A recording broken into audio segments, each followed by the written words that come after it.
Wow, that's really cold. That's Lake Erie cold. That's lake effect cold. That's a frigid cold. That's a freezing cold. Whew. Yeah, I'm addicted, heavily addicted. And they have, fortunately, I don't know why I look at myself. And they have, fortunately, soda on the premises, and they stole $1 from me, those fuckers. Actually, I probably lost $20 over the last 5 years, so I'm gonna catch that vendor. I'm gonna catch that vendor and shoot him with some Pepsi Cola.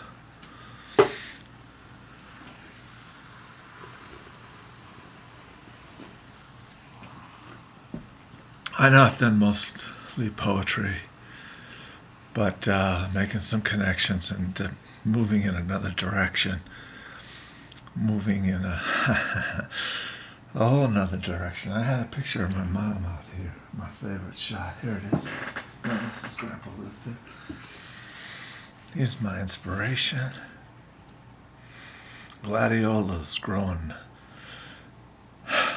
when he was 95 years old in his own house, getting out every single day. Amazing. Amazing. I'm not gonna make it to 95. I'm not. My dad made it to 76, but I'll make it to 75. But what I wanted to talk about, in addition to the Iraqi war and the power of freedom and what it means, is just the banality of those who argue, and God bless those soldiers, the Great Britain soldiers who got dragged into this war and cost Blair his prime minister job.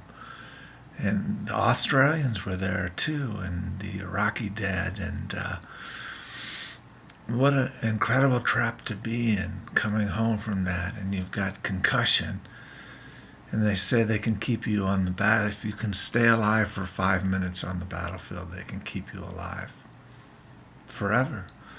So these guys are all suffering various signs of wounds. You know, the Brits, and then the post-traumatic stress.